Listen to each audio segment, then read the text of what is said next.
Hey party people, I'm Captain Zeus and welcome back to BP Fun. In today's video, I'm going to be doing a review over the first 3 episodes of Lord of the Rings, The Rings of Power Season 2. Now, spoiler warning for any of you guys that have not seen the first 3 episodes, they are available on Amazon Prime right now, but I will be going into some spoilers here, so you have been warned. And if you guys like these kind of reviews that we do here on the channel, or you like nerdy content, or just Lord of the Rings in general, please let us know by liking and subscribing, and let us know in the comments below any other videos you'd like us to do. Don't forget to click the bell to be notified as well whenever I post some more review videos over Lord of the Rings, Rings of Power. Now, I am a little bit late to the party here, so I'm going to make this review a little bit shorter than I usually do. To start things off, I would say the story is picking up very much at a pace that I enjoy. Picking up a little bit after the season 1 ended, and I'll be completely honest, I feel like the pacing and the way the story is written in this season is a lot better than it was in season 1. The only issue, of course, is Galadriel, but I'll get into that later. Anyways, Elrond's whole storyline is freaking interesting as heck because he's making a valid argument about the fact that these rings are pretty much tied to Sauron. We know that he's the one working with Celebrimbor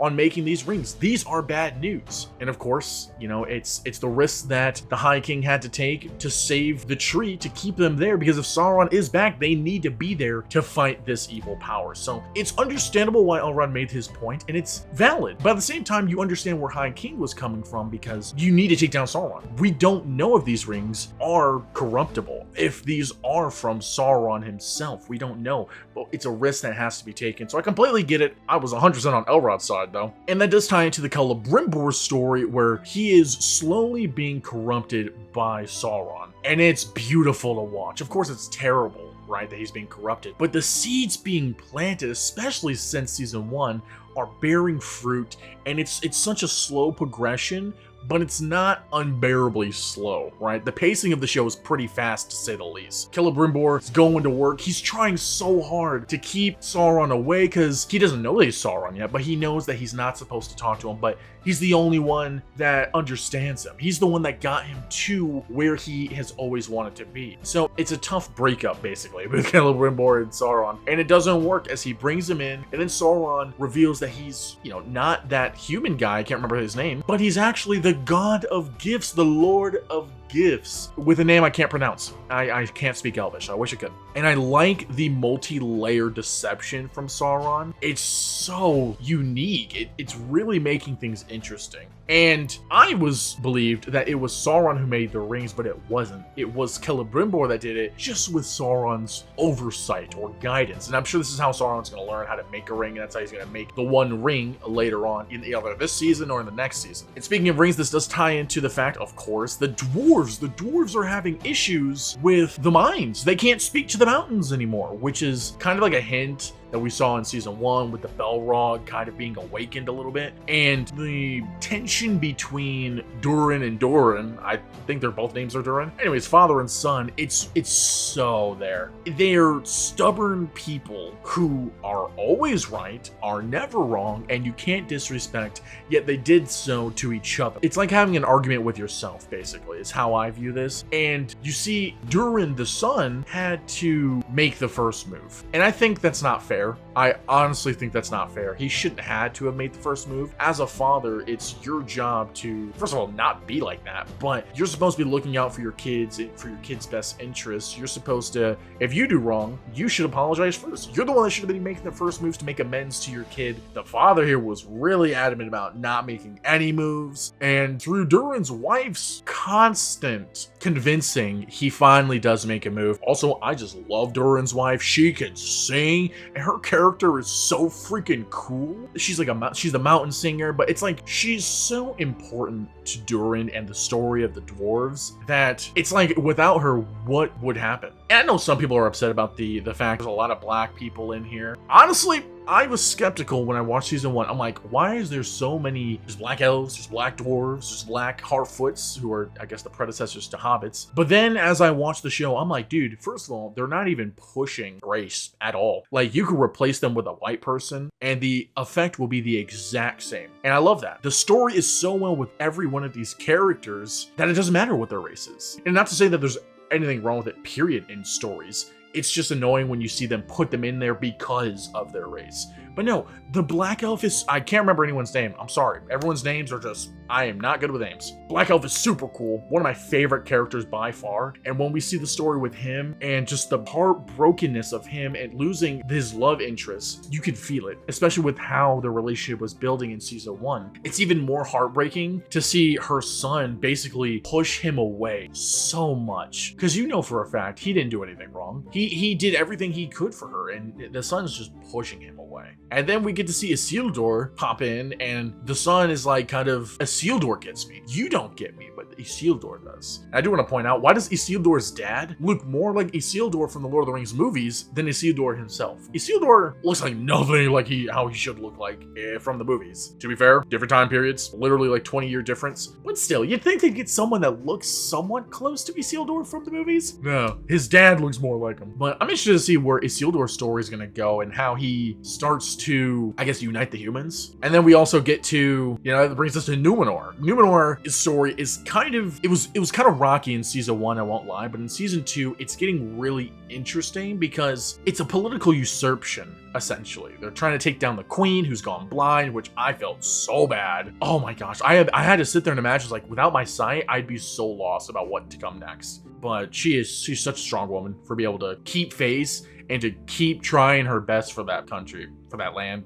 World? Yeah, I don't know. But the issue comes into play that she was using an elven artifact, and that elven artifact is basically kind of banned and shunned. And it's like, with the political aspect of Numenor, it's hard to see who's the bad guy per se, because she's kind of using something she shouldn't be using, but she has it with the best interest of everyone in mind. Meanwhile, her cousin's like, I guess he's the bad guy because he's doing it out of selfish reasons, but he does have Numenor's best interest in heart, kind of. And there was a sign when the freaking eagle came in during the coronation. The eagle was going to him. As he mentioned earlier, the eagle is like, it's a good omen. It makes me question as to what's going to happen next with Numenor and the Queen, or the Queen Regent, or the former Queen Regent now. But yeah, the story, the multiple layered storylines that are all connected yet separate, it's done so well in this show. Like usually there's like 1 or 2 or maybe 3. No, there's like 7.